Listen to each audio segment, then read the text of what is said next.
Hello, and welcome to a spooky edition of Friday Night Insights, the show where we have clear eyes to help you set your and Already messaging. You got it. I'm hearing me talk twice, so I'm wondering what's going on here. But anyways, the show where we have clear eyes to help you set your fantasy football lineup, full hearts to make it tough for us, and hopefully this means you can't lose. Our regular host, Jack, is not available this week, so I decided, hey, why don't I dress up like Jack and take over the hosting duties? But I am joined by, as always, the start-sit cult leader himself, the Wizard of Waverly Place, Jason, a.k.a. that FF nerd. Jason, how are you planning to spend Halloween? Are you trying to, establish the Shelby brand? 100%. I have to get that gin out, and we're trying to conquer everywhere we can. So, but more importantly, I'm just excited to help everybody get their start-sit questions out of the way, make sure that they are pumped and ready for this weekend because we have some great games. I'm finally happy that my Chargers are going to be playing again this weekend after last week's bye. We got a brand new kicker. I'm just so pumped.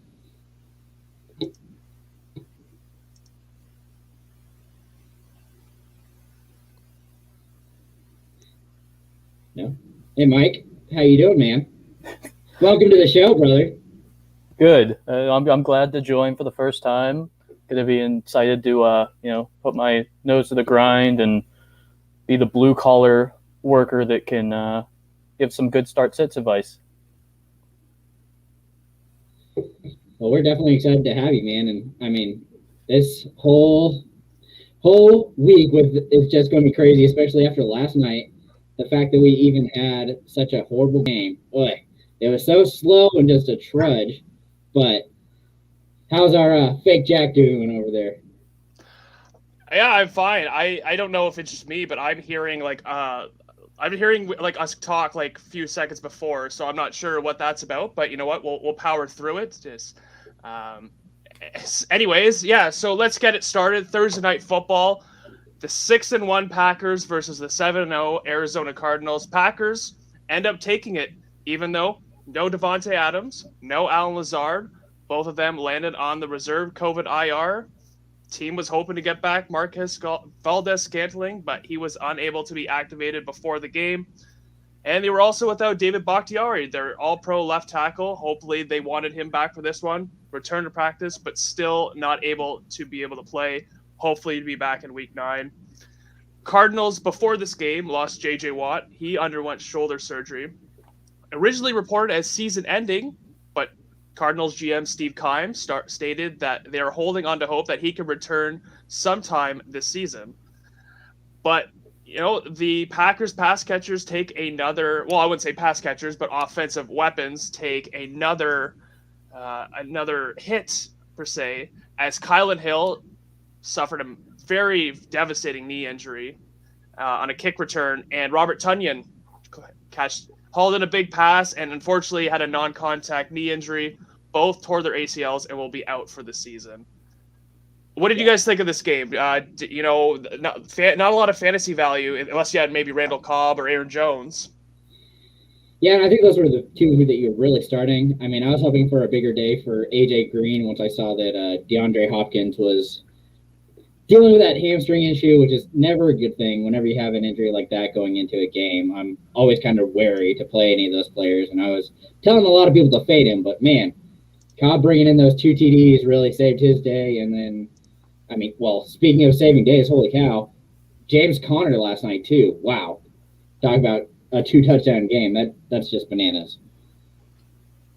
Yeah, Cobb, 4 of his 5 targets were just in the end zone, which is pretty insane target type for any pass catcher. Aaron Jones led the team with the highest 32% target share, which was 14% more than the second person on the Packers. He was wide receiver 1 and running back 1 for the Packers. It was something you'd love to see as an Aaron Jones owner, even though you saw some stuff from A.J. Dillon kind of getting a little bit more of a run, but that was part of the game plan, I think, and the fact that they were using Jones so much in the receiving game.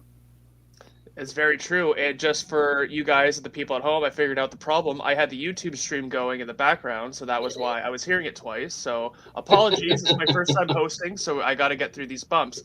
Anyways, let's go a little bit deeper into this game. Aaron Rodgers was, as expected, well under in passing yards. He went 22 for 37 for 184 yards and 2 touchdowns. Also 2 rushing attempts, but only 3 yards.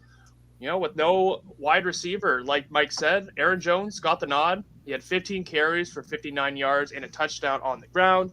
Also saw 11 targets through the air, caught 7 of them for 51 yards. With Jones being the main wide receiver for the team, A.J. Dillon saw 16 carries, leading to 78 yards. Not too bad for their RB2.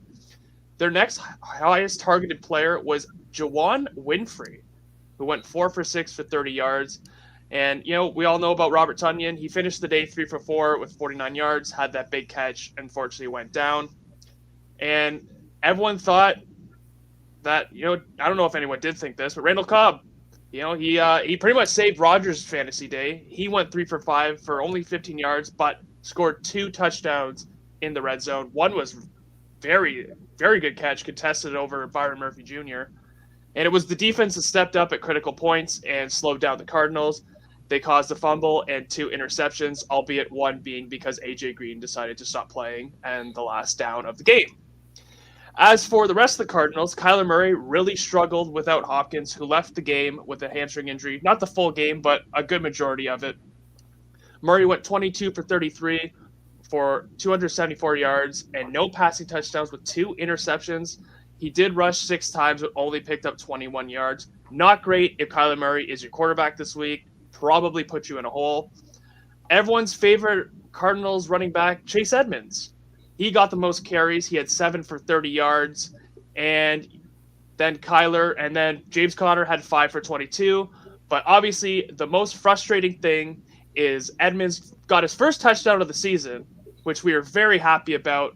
But then James Conner, does what James Conner does and vultures Edmonds. He had 2 touchdowns on the goal line. Edmonds also 3 for 4 for 39 yards in the passing game. As for the receivers, Hopkins, we knew he was fighting through the injury. A.J. Green was his top target. Hilarious enough. A.J. Green went 5 for 8 for 50 yards. And again, he could have scored the touchdown, but, the controller disconnected, and we all know what happened there. As for DeAndre Hopkins, only 2 targets, but one was that 55-yard catch that could have been over, It could have been over 70 yards and a touchdown, although it was negated because of an offensive face mask on Hopkins. He, again, re-aggravated his hamstring injuries in the second quarter and sat out, came back in the third, saw 1 more reception. 2 for 2, 66 yards. I mean, not terrible, but for Hopkins, that's not great, especially if you are relying on him. Christian Kirk, 4 for 6, 46 yards. And Zach Ertz, Kyler Murray's new toy, caught all 4 of his targets, added 42 yards. That's a pretty good day for a tight end, especially the state tight end is in. Any last thoughts on the game last night? Yeah, I'm really surprised at how much Green is being used. I think he's definitely a player that you're going to be able to plug in, especially in PPR, as just a consistent player, and as well as Ertz. The fact that he's getting this much touch and much play so early into learning this offense, I'm super hopeful for him that he probably finds the end zone next week. Wouldn't be surprising at all. Yeah, I think that even with the running backs, they did as expected since the entire season has been going along. Edmonds, it was his first red zone rushing touchdown since week 7, 2019. He's not exactly known for doing that as we thought coming into the season. And James Conner scored his 8th touchdown of the year, tied for the league lead, and then with Derrick Henry, and 6 of those have come inside the 5. They are the epitome of the goal line back vulturing the receiving back. So you know what they are. And Edmonds has the upside, and Conner, you hope they get stopped inside the 5-yard line. Yeah, and it's really frustrating if you have Chase Edmonds because of that, because you don't know. You have to, if you're playing him, you have to hope that he gets those yards on the ground and through the air, because the touchdowns are hard to come by with Conner coming in and stealing his touchdown. We got our first question of the day from DJ. He asked, needs 2 PPR. So 2 players out of the 3 in PPR: Darrell Williams, Cordero Patterson, or Keenan Allen.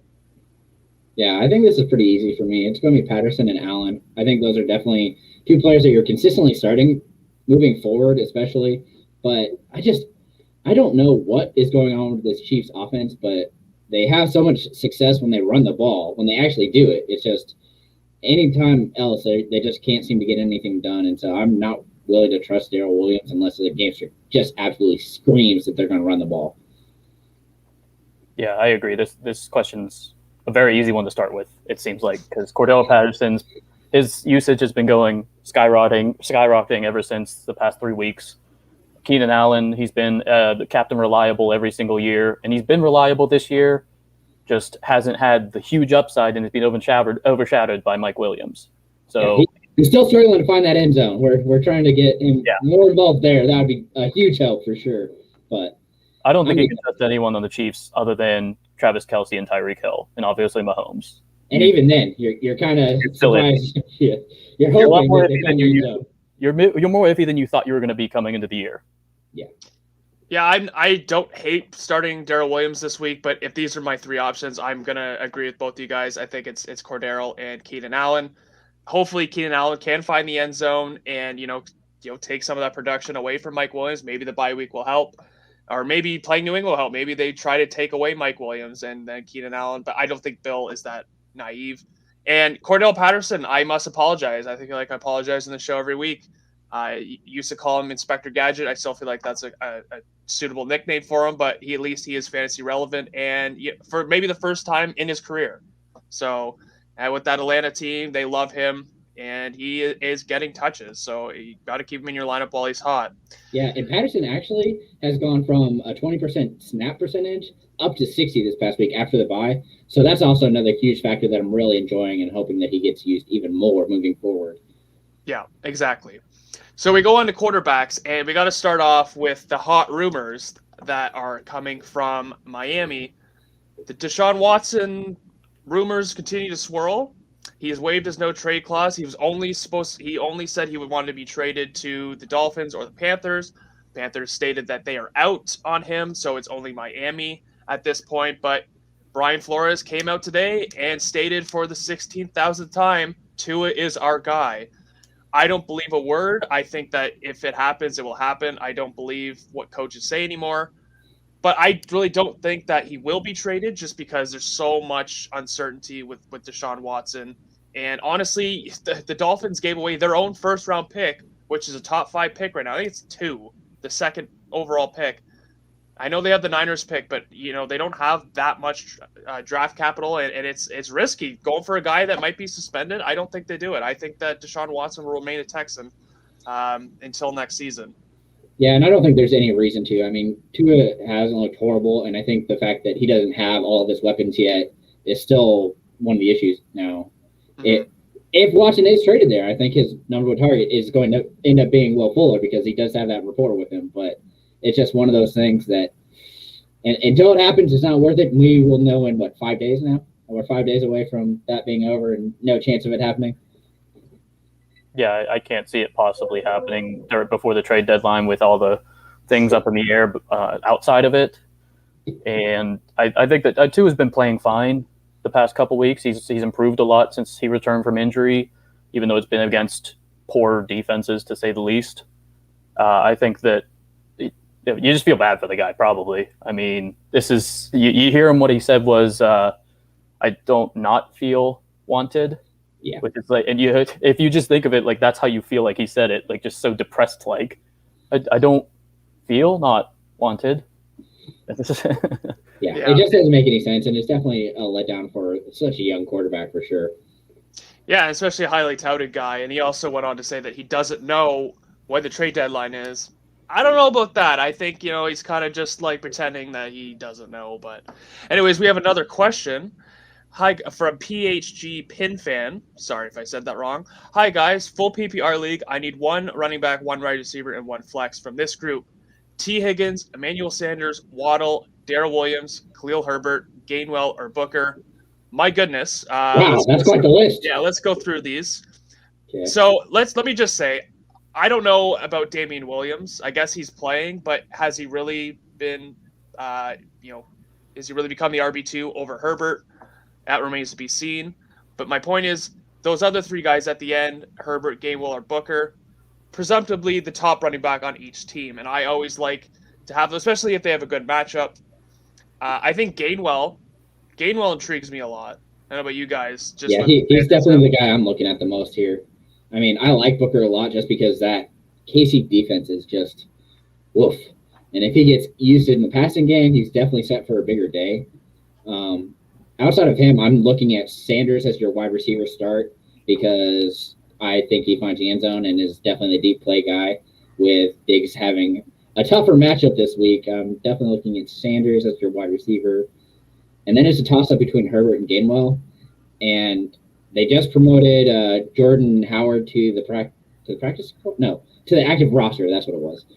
And that bothers me even more because they love committees in Philadelphia. And so based on that, I would go with Herbert, Booker, and Sanders as my three options out of those. What do you think, Mike? I think that Sanders I would take over Higgins as a slight advantage for over Higgins. I mean, we saw Higgins 15 targets last week, and his target share has been there in line with Chase the entire time since he's come back from injury. It's just Chase has obviously had the deep passes, and he's caught a few more of the touchdowns than Higgins has. So Higgins is going to get there.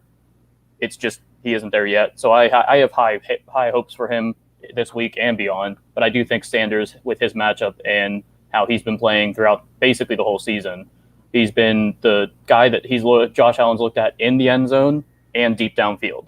That's just perfect for going against the Dolphins, especially with us seeing the shellacking they gave him earlier in the season. I think it was week 2. Herbert is my guy if I'm picking from the running backs for top. And then I think second would be upside. I'll go with Gainwell because he's going to get all the receiving. And I think that with not having they didn't run as much 2 tight end sets last week without Ertz being there.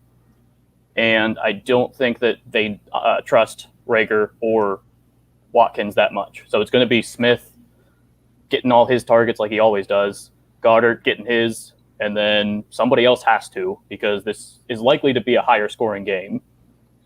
And I think that could be Gainwell, or even to break one.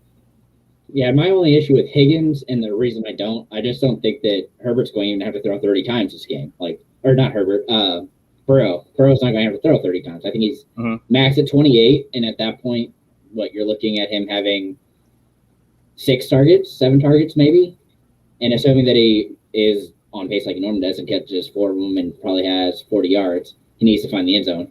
So I just think Sanders has more upside and is definitely a safer play in a game that, the Bills just don't let off the accelerator anymore, it doesn't seem like. So that's my concern, because I think that the argument you made for Higgins, you can also make for Sanders. I don't think maybe 7 targets is probably the most he sees with Diggs and Beasley and Davis and probably Tommy Sweeney now. But, I would give the edge to Higgins just because I think they're in the same situations. I still think Higgins is involved in that passing game a little bit more. I would personally go with Higgins over Sanders. My running back, I think Gainwell as well, because he's going to get the rushing work and he's very active in the passing game. And this game is probably going to, it looks like a high scoring game. It's 2 teams that need to win, especially Detroit. So Detroit will have their foot on the gas, and they played a lot of competitive games. So I can see this game being back and forth. And I'm going to give the edge in my flex to Herbert because, they lost 38-3 last week, and Herbert still had 100 rushing yards and 5 catches for 33 yards. But most importantly, why I'm picking Herbert is because the Bears are back, baby. I wish I could trust you, man. That's just, I'm so worried for that team for sure, just because I don't know if they know what they're doing on offense anymore. So they run the ball, and I know that's for sure. So Herbert's definitely getting that. But another question from Devin Story. Hi, guys. Kind of salty because I didn't start Chase Edmond. But anyways, full PPR. Jerry Jeudy, Jarvis Landry, or T.Y. Hilton? Man, golly, of them, you're looking at Landry, who just came off. I just don't like that offense throwing to the wide receiver. Jeudy coming off of injury as well. this is quite the beat-up group you have here. Of them, I'm hoping that Hilton plays and that he catches a long one because that's probably what's going to save your day. And I'm a big fan of Wentz this week, but that doesn't surprise anybody because since he's actually looked like he's been healthy, he's been kind of hard to stop. So I'm here for it.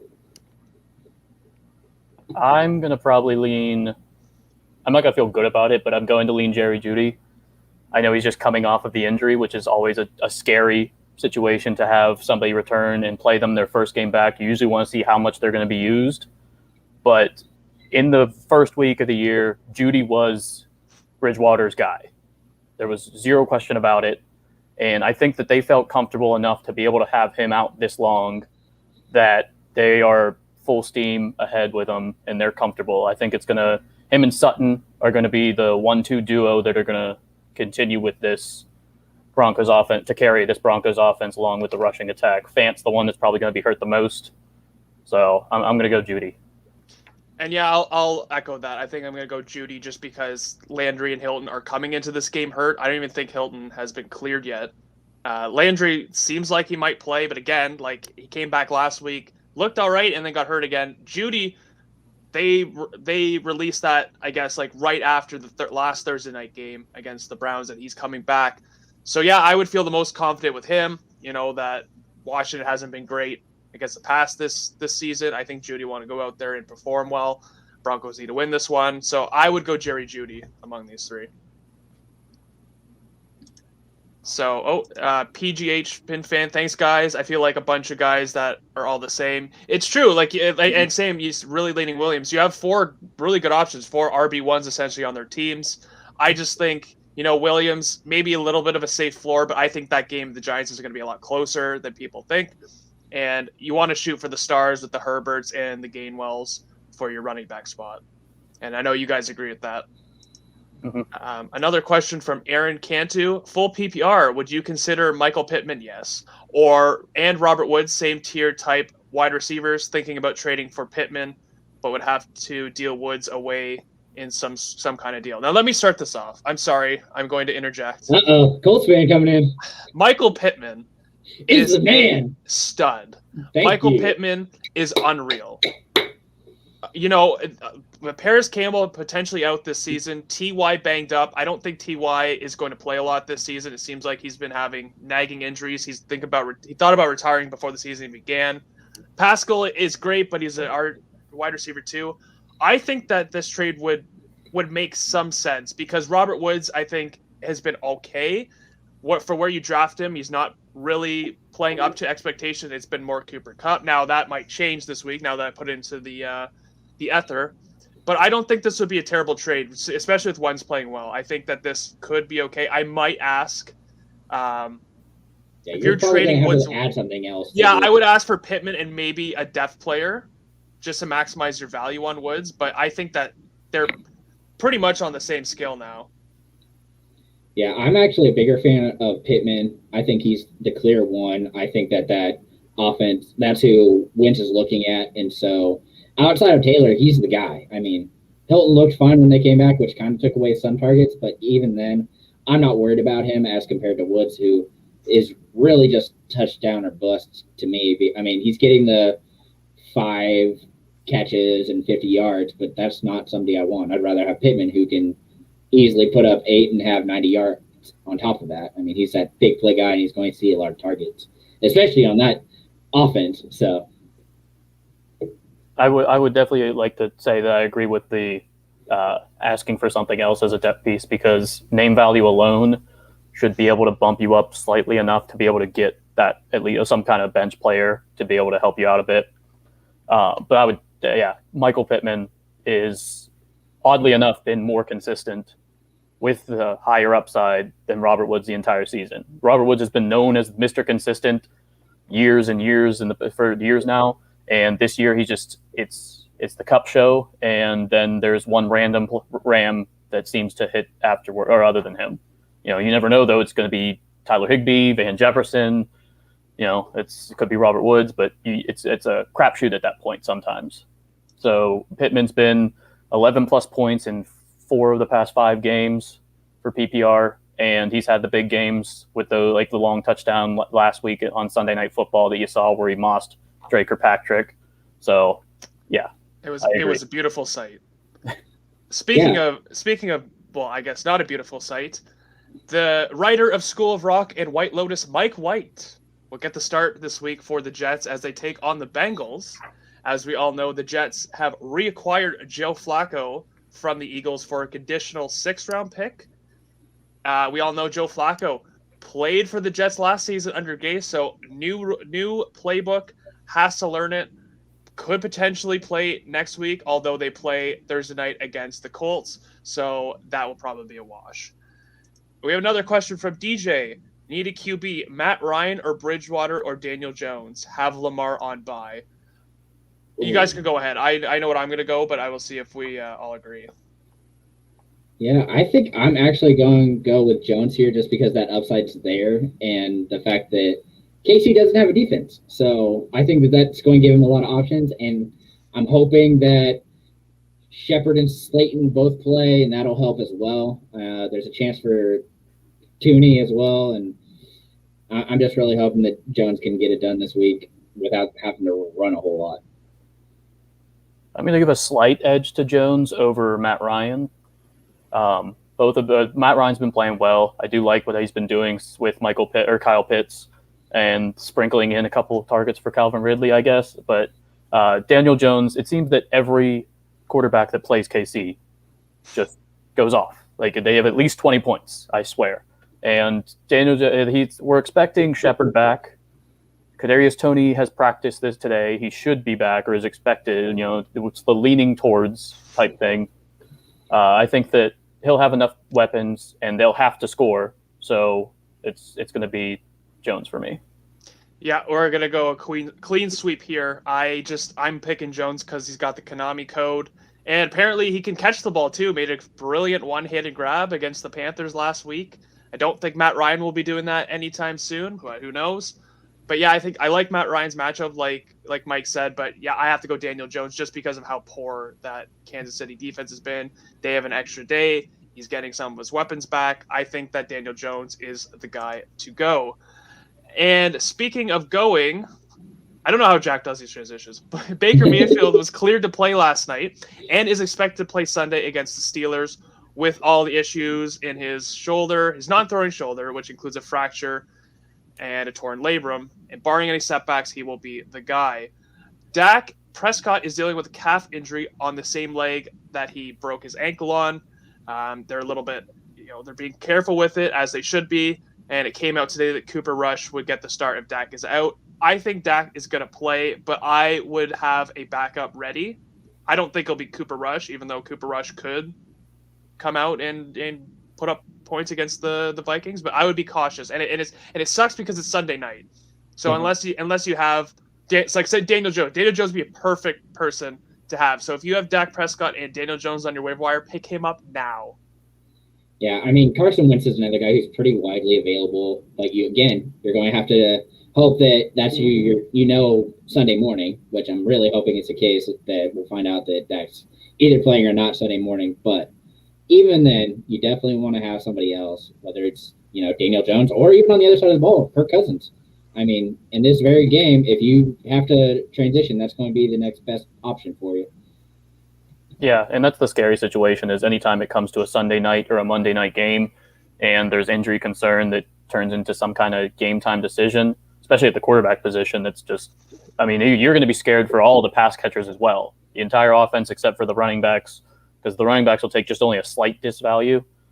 But I would say that once 4 o'clock or 4:30 comes around, you're going to have to make that decision no matter what. So you better have at least a decent backup plan. You don't want to sit there and take a 0 unexpectedly or even really do Cooper Rush. I don't think you would really want to do Cooper Rush as your backup plan. I would be okay with it. Like if you're in a really deep league and you don't have any options, I would have Cooper Rush just on my bench right away, unless you have a good enough backup already. But yeah, because we don't know what Cooper Rush is really going to be able to do against the Vikings defense. The Vikings defense isn't great, but it's Cooper Rush, and we don't know a lot about him. So there's a lot of unknowns there. And to finish off our quarterback news, Trey Lance was not listed on the injury report for the Niners, but it appears that Jimmy Gorgeous, still the starting quarterback for now. If he played like he did against the Colts, probably won't be the starter for much longer, albeit he was playing in the rain, but still stunk. On to running backs now. Ramondre Stevenson will be game day status week to week. Great.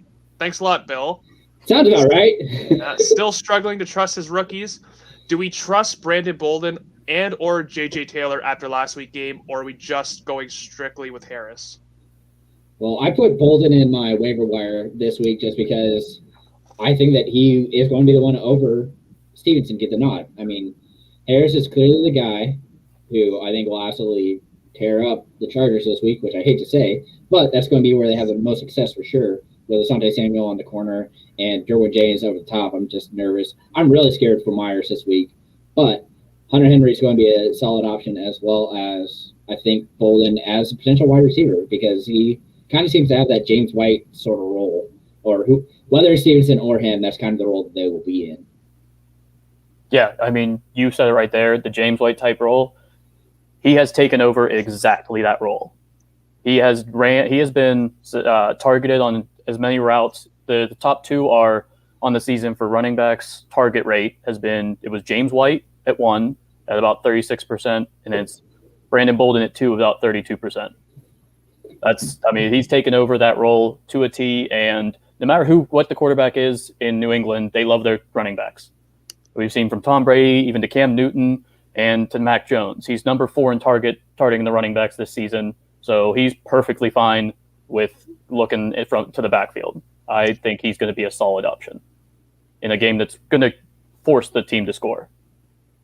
Yeah, I fully agree with that. I think Bolden does have that upside, just being the passing. I think J.J. Taylor, it was more that they were just trying to bench Harris at that point, and yeah, he was garbage time. Taylor took over, and they're playing a garbage team, so I wouldn't really go running to the waiver wire to pick up J.J. Taylor. Somebody you should be playing in your lineups if he's playing. Nick Chubb was removed from the injury report Friday and will be a go versus the Steelers. I want to see, though, how many carries, or how many touches, per se, more carries, that Dearness Johnson will get. He's the backup now, but you know that they love to just mix and match. So I wonder if Dearness Johnson will be fantasy relevant. I would hesitate putting him in the lineup because he's not Kareem Hunt, but that's just me.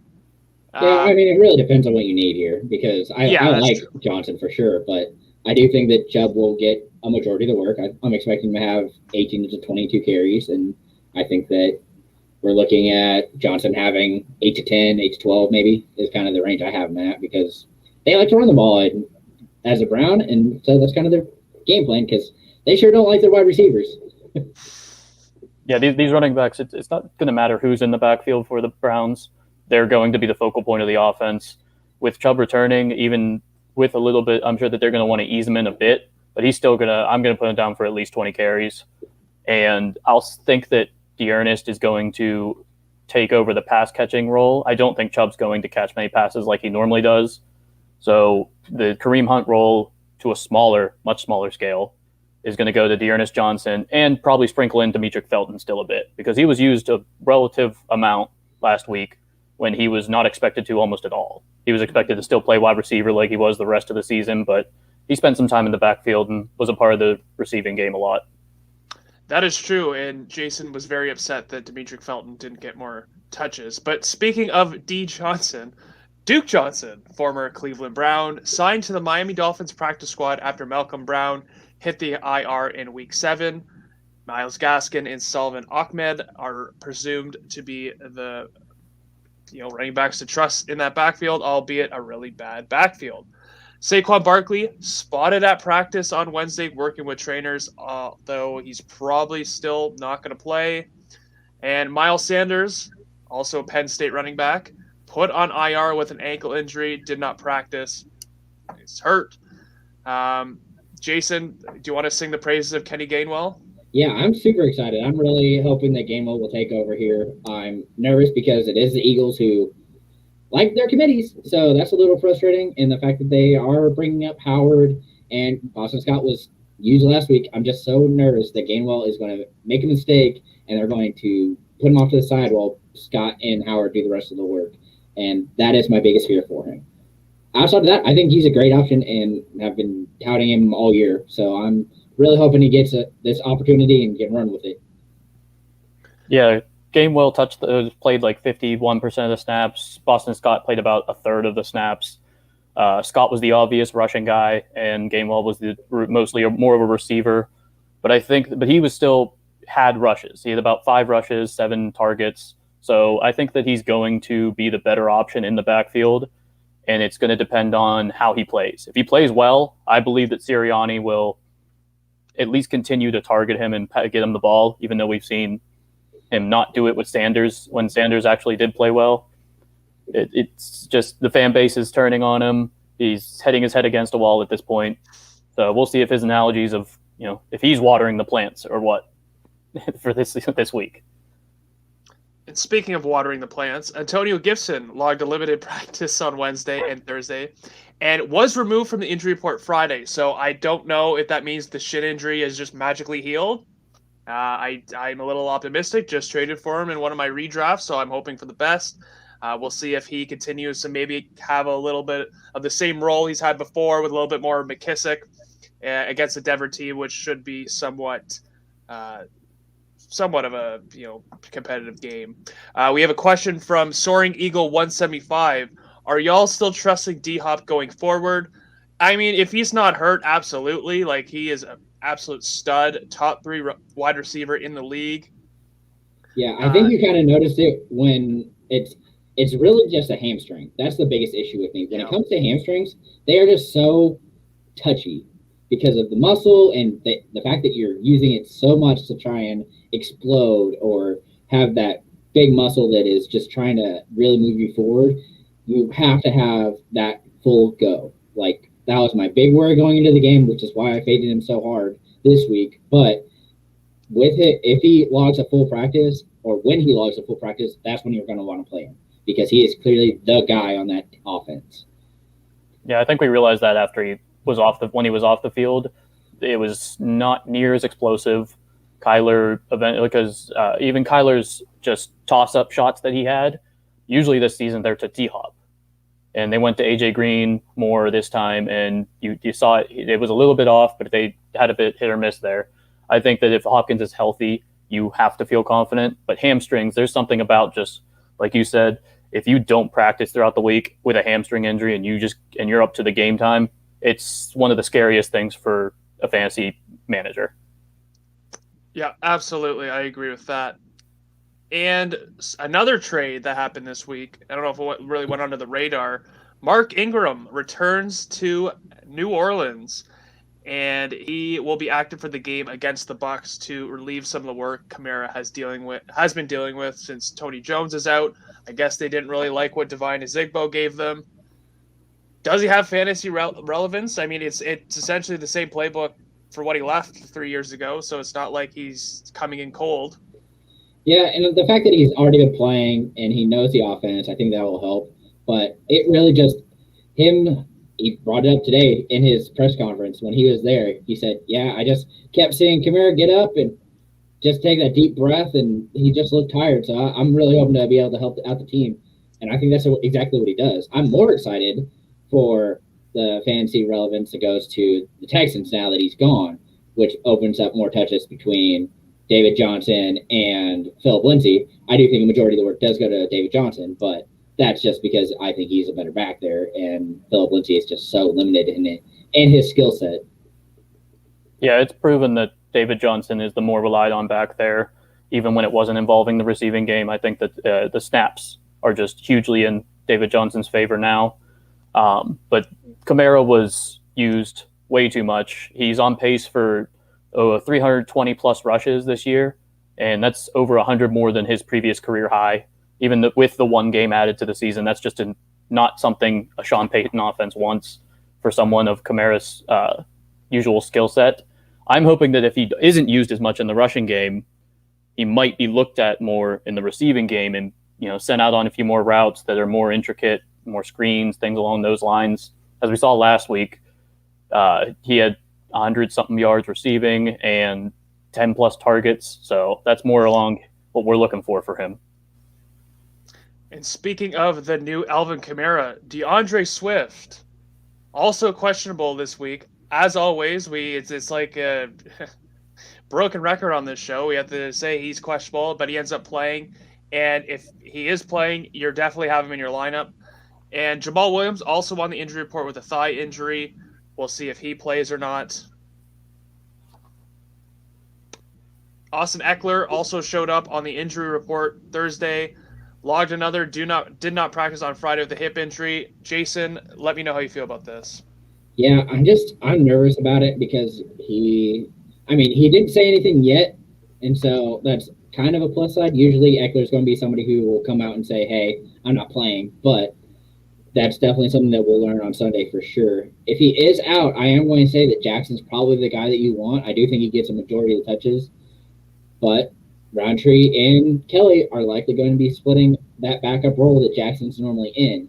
So it's still going to be a big committee, and I'm just not – if you're worried about it, you need to find another option because I don't think Jackson is going to be the one that you want out of that backfield at all. I mean, you don't want to play any of them at that point. Yeah, I mean, it's never good whenever a player goes from a full participant to no participation, especially later on in the week. But he is one of the best, or at least most friendly to fantasy people out there. Eckler is, so that's always good to have. It has to be. Last year it was Jackson. I think that it's going to be Jackson again this year, and it's just going to be a difficult place to be. I think that it's going to be more involved with Keenan Allen and Mike Williams. It'll be more boost for them than it will be any kind of positive, really, for the backfield. Yeah, I think Jackson's definitely the better pass blocker, which is why he gets used more. That's a good point. Captain America, a.k.a. Chris Evans, with the Cincinnati Bengals, ruled out with a hamstring injury on Sunday against the Jets. Small JP Ryan, is he fantasy relevant this week? I actually think so, just because I think that the Bengals are going to be able to just dominate this game. I mean, I think you'll see a lot of Joe Mixon. I think he goes over 100 yards, and I wouldn't be surprised if Samaje adds another 70 to 80 yards. I mean, it's just one of those things that I can see easily happening for him. If the Patriots were able to use 3 fantasy relevant backs, I think that the Bengals will be able to do that too.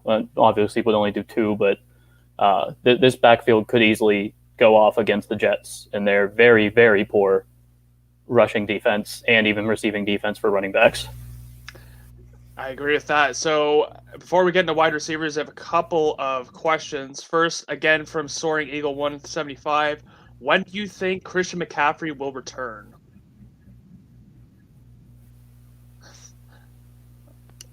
I honestly don't know. Like, I feel like you guys don't either based on the silence. Like, we thought he was coming back soon. And when did he he got hurt, was it week 3 whenever they played on Thursday? Hadn't been back since. But like I said, he was supposed to be coming back, and then they put him on IR. So I don't know when he's designated to return. It must be soon, but I would just keep her on it because I really don't know. I don't think they've really said too much about it. Yeah, I think he was just put on a week ago? No, 2 weeks ago. So he should be available to come back next week. With that in mind, I think that you're actually looking at him coming back in 2 weeks. I think that will be a safe timeline. I think he will actually get the rest that he needs, and I think he'll be good to go. Yeah, I think around week 10 was what a lot of the doctors on fantasy Twitter were guesstimating, but also, as we saw with him being put on IR after being told that he was maybe going to play that week, it literally happened within a couple days. That's just it's hard to trust what we're hearing from anyone from their organization. So it's a tough situation to be in. Yeah, absolutely. We have a question from Mason Cameron, fellow Import Nonsense contributor. Lamau, with several O's, is that Jack or Jordan? I mean, my name does say Jack Kavanaugh, so I don't know why I would lie. I kind of look like Dr. Disrespect too, but I try to. The only reason why I am not Jack is because you don't see cats running across my screen, but I tried my best to fit the parts. Looks great. Thank you, Mason. Aaron Cantu. We'll kind of like, start the conversation on the Giants, but we'll start with this. Where do you see Sterling Shepard ends up rest of the season in full PPR? Can the targets keep? I guess you said, can the targets keep up? I think they can. I don't know if Galladay's not playing, they're not establishing that connection. And Jones seems to really key in on Shepard when he plays. Tony kind of worries me though. Like, I think that Tony might steal some carries from Shepard, but I think that he can be fantasy relevant for sure.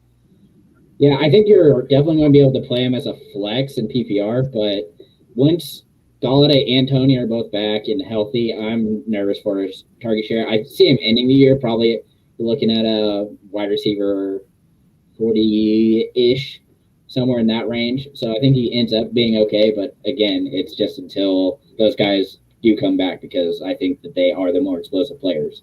I mean, Shepard's a guy down low. Unless they trade Evan Ingram, which is another rumor that's been floating around. In best case, I'm definitely here for that.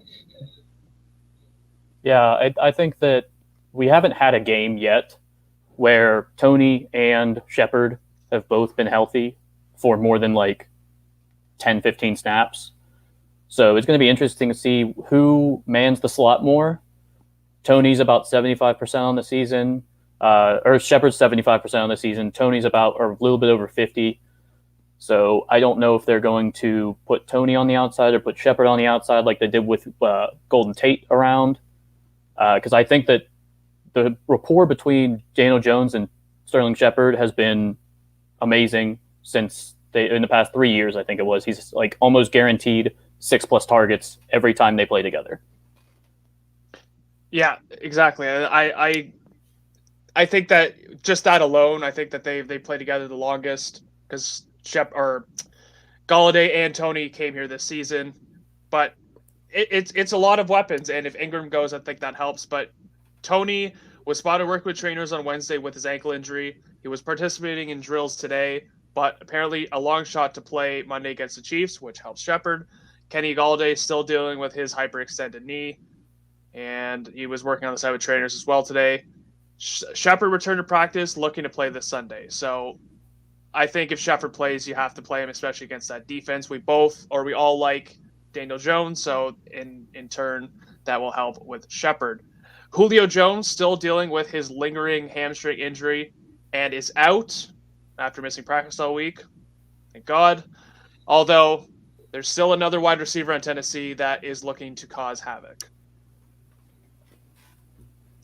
And Mike, tell us who that is.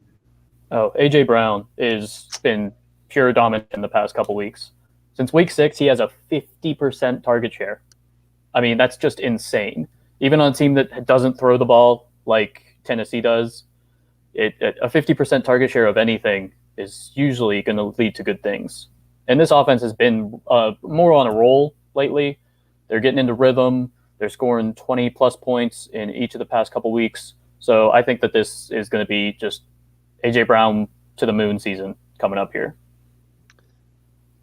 Yeah, I agree. And, Mason, we just saw Mason on here. He is all on A.J. Brown over yards, and I disagree with him, because I think that Indy is going to try and stop the run as much as they can against Henry, and they're so vulnerable through the air, and it's going to be sad to see.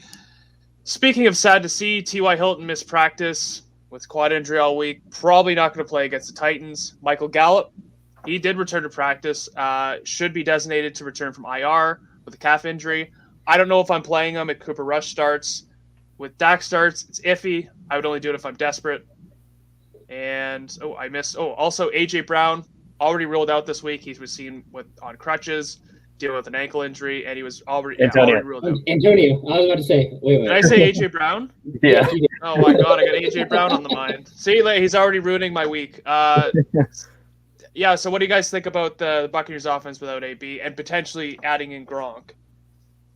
Yeah, I'm more excited for Godwin more than any other wide receiver on that team, just because I think that Evans has a tough matchup in Lattimore, and it just makes me nervous. So Godwin's the guy that I want on that offense, well, and Fournette, of course, because he's been eating up that backfield. Yeah, last week without AB, it was the Godwin-Evans show. Each got 10-plus targets. Evans got like 3 touchdowns. Godwin got a touchdown. It was they were the focal points. This week's not great for Lattimore. Evans has historically been pretty bad when he plays the Saints in general, but Lattimore's usually it's a tough matchup for him. And we saw what he did to DK Metcalf last week.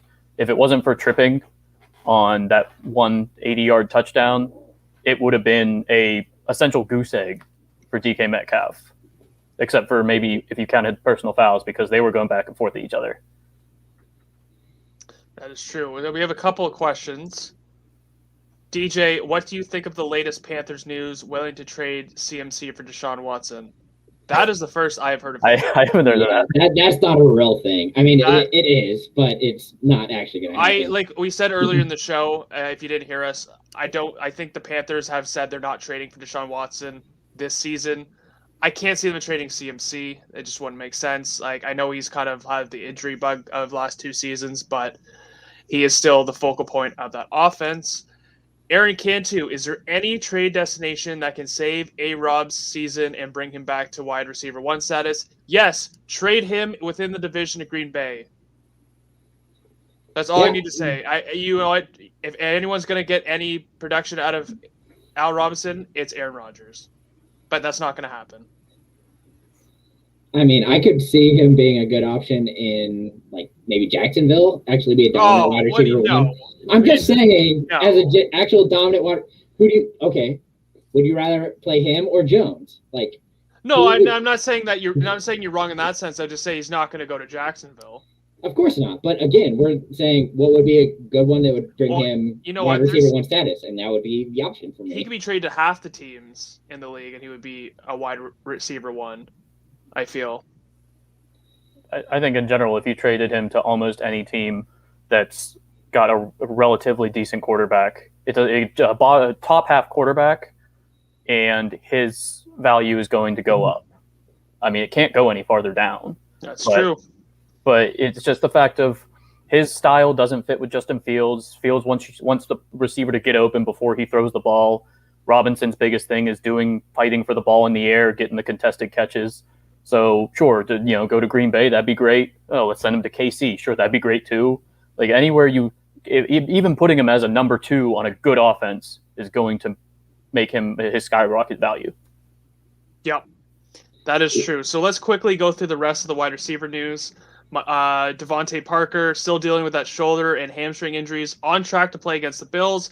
Might not mean much because they are in tough. Michael Thomas, Who? Michael Thomas? Haven't heard from him in a while. He still has returned to practice as he continues to recover from the ankle surgery.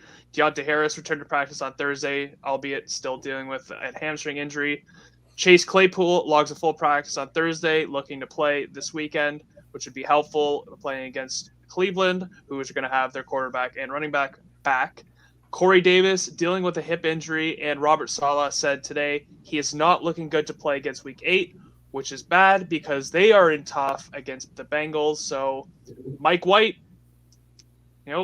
sink or swim. Carter seems to be a pretty good option this week, in my opinion. I think he's going to see a lot of work, a lot of check down work for Michael Carter. Yeah, that's you're probably right. Washington football team news: Curtis Samuel and Diami Brown both ruled out against Denver. So I am saying, as I always do, Scary Terry to the moon. It's Halloween night, or it will be Halloween day, and I think Scary Terry is going to frighten the defense. RSJ, still the option that I like there. Oh, I know you love your niche tight ends, don't you? Absolutely, and he fits perfectly getting all those targets. Just let him eat. Deshaun Jackson and the Rams mutually agreed to seek a trade. I don't know where he's going to go. I don't know who's going to pay anything for Deshaun Jackson. No offense, but you decided to go to LA, so I don't know what to tell you. Yeah, one big game. Yeah, one big game. Yeah, is the clear word there. That is his resume. He has one big game, and then he's good. So if you need one big game, that's your guy. I don't know what he expected coming into this Rams offense. If he was going to be was he going to become the number 2 and unseat Robert Woods or something? That's just insane. Even being the wide receiver 3, it's just this Rams offense doesn't normally facilitate 3 to 4 wide receivers. They just spread the ball around, even before Matthew Stafford got there. Yeah, All right, we're going to go to tight ends quickly. We actually have a question about tight ends from Jordan McDonald. Hey, guys, I'm actually playing Mike Manning in a league this week. Who should I play at tight end? A banged-up Gronk or Tommy Sweeney? Is there somebody else on the waivers you can pick up? Good golly. I mean, of them, I guess you have to roll out Gronk and hope that he's good. I mean, he should have recovered by now because it is the ribs. It's been 3 weeks. He should be set. So that's probably who you're going to play, especially with, Evans having a tough matchup and Godwin being the only other option. I mean, am I allowed to answer this?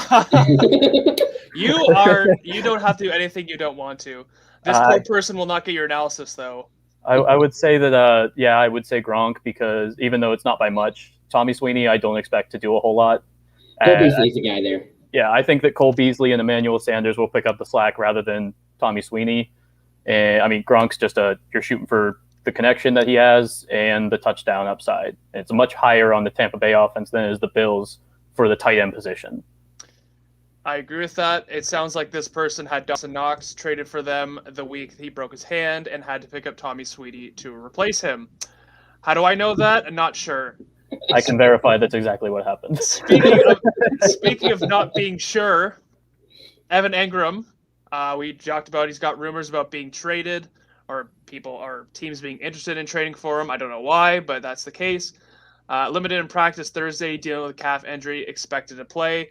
We don't really know which pass catchers are going to play for the Giants or whatnot. I think Evan Engram, if he plays, would be a decent stream if he's available. Yeah, I mean, just because of volume, I think he's okay. That's really what you're hoping for with Engram because he can't catch worth a darn. So you throw him the ball, 12 times, he can probably catch 6 and be okay. Yeah. The only problem is the Chiefs don't have Sorensen playing much anymore, so that's not helpful for tight ends. We have a comment from Mason. Bold of Mike to give the advice on how to beat himself. Hey, I'm a company man. He's a I'm company going to help man. out, give the advice whenever it's needed. Yeah, he's a lunch pail guy. Wears his hard hat. I almost made a really bad transition. I'm not going to say it. George Kittle expected back week 9, which is next week, after dealing with a calf injury. Assuming no setbacks, he has been out since week 4 with the injury. So if you have Kittle, you can probably rejoice. You probably spent a high dollar on him to draft him, and he's been burning a spot in your IR probably. We have another question. B Silva, trade Hunt for Sutton or hold? Also, as a Gibson owner, what is the return value or continue to hold? You guys go ahead to answer B Silva here. Yeah, I mean, it really depends on scoring format and what your team looks like. If you're really needing a wide receiver, I think I'm definitely okay doing that just because I think Sutton is going to be the deep ball guy. I am a little more nervous now that it's going to be I guess I'm thinking of the other team. So, yeah, I think I'm okay with Sutton. I think he's still that big body guy and can still do that jump ball and be pretty set. But I think you could probably get more for Hunt than Sutton. I want a better, more consistent wide receiver just because Judy is coming back and that kind of lowers his value a little bit. Yeah, I agree that you could probably get more for Hunt. He only has, I believe, 1 more week of IR guaranteed. And then we obviously haven't heard exactly a time frame as when he possibly will return, but he only has 1 more week after this week of missing games. I mean, Hunt's just especially in half-point PPR or PPR, he's such a valuable asset that I think you could get a higher wide receiver than Sutton. Gibson, I think you have to hold at least for a week because this is the first time that he's been taken off the injury report altogether, I think. I could be wrong. But he's usually still listed as questionable with the shin. This is one of the most confusing injuries I've ever seen. A fracture in the shin that just is, don't worry, it's okay. We'll still play through it. And when you watch him run, he just goes down really easily. And you can tell that it's bothering him. But they're too reluctant to put him on IR, which if they would have done in the beginning when it happened, they would have had him back by now, probably healthy, at least based on what fancy Twitter doctors have said. If a couple weeks of rest is the only way that you're going to get this helped, well, that it's been 4 weeks or so of the shin fracture. So his value is about as low as it could be this season. You got to hold a little bit longer at least. Yeah, and if you're going to trade for somebody, I think that okay, we get wide receiver. Perfect. So if you're going to trade for somebody, I would suggest asking for, oh, geez. I would suggest going after the guy who has Pittman, because I think that he's going to be nervous about Hilton coming back, the fact that it's been consistent, and I just don't think that that's really going to go away, and I think that Hunt translate very well to that value. Yeah, I agree with that. Everything you guys have said. The Gibson injury kind of prevents you from selling high on Gibson, even though he was taken off the injury report. I would hold tight. You drafted him probably in the second round, and you don't want to take a haircut on that. I'm okay with trading Hunt for Sutton because Hunt right now is an unknown commodity, and we know what we have in Sutton. Sutton's been playing pretty well on a mediocre offense at best. And as Mike said, he's not worried about Sutton's target share with Judy coming back. So I think that's okay. I might shoot a little higher just because, you want to do that with, trading. But I think Sutton would be an optimal player to go for. One quick comment before we get back to our thing to finish up. Rachel15XO, hi, love you, Jordan. I think that refers to me, and I appreciate that, but my name is Jack, so but I appreciate it. All right, let's finish this off. TJ Hawkinson logged a limited practice Wednesday, still dealing with his knee injury and a new ankle injury, but he's off the injury report, thankfully, so you got to start him if you have him. He's a great tight end. He's been playing well. As of late, he kind of had a little bit of a dip in production, but is back to his normal self. Jonnu Smith, limited in Wednesday's practice, still dealing with his shoulder injury, but made the trip to Los Angeles. And last but definitely least, Eric Ebron, a.k.a. dropped him his prime, pops up on the injury report dealing with a hamstring injury and has been ruled out. And this is the biggest news ever because about time. I'm so excited. This makes me so pumped for Pat. Freiermuth is definitely going to be the guy that you want to play this week. All the targets that he's been eating up with Juju out, and the fact that Ebron isn't there to take him anymore, I am so pumped for him. Yeah, James Washington wasn't the guy that was taking Juju's place. It was Freiermuth. And I don't think that Ebron gets the job back, even once he comes back healthy. Freiermuth has been so consistent the past couple games. He's had, against Seattle on Sunday night, it was, I think, 7 for 58. Just a solid floor that you can expect from him, especially now that he's the number one. Well, I mean, he also catches 90% of the balls thrown his way so far this year. 7 for 7 last week was pretty solid. Yeah. Yeah, I agree with that. And he's a huge red zone target. Jordan. Thank you, Rach15XO. I know exactly who you are. So, yeah, that pretty much ends it off, unless Jason... Whoa. You missed the most important note here at the very bottom where I'm the most excited. Okay, and it's the fact that Dustin Hopkins is now the kicker for the Chargers. We finally found a kicker. They did actually re-sign Tristan Viscano. He is going to be on the practice squad, but we have a kicker, and I'm ready. Let's go. Bolt up, baby. Yeah, we didn't get any kicker start-sit questions, I don't think. Well, you know what? I don't think that people are really concerned about their kickers. I had to drop Hunter Henry this week in my 10-man league for Evan McPherson. So there's some kicker news if you need it. Anyways, Jason, I was going to actually set you up for that as to end you off, but is there any other pluggables you want to plug while we're here? I mean, you can follow me everywhere, that FF Nerd, whether it's TikTok or Twitter, or if you want to game with me on the weekend, I'm pretty always down for that. I'm trying to boost that game for sure, but other than that, I'm just ready to watch some football and, enjoy Halloween very quietly in front of my TV. That's lovely to hear. Mike, tell the F&I audience where they could find you and the work you do for Important Nonsense. Yeah, you can find me on Twitter at _Mike_Manning.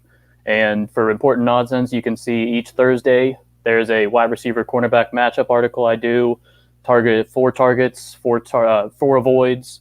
So you can use it for daily fantasy, for league, year-long, everything.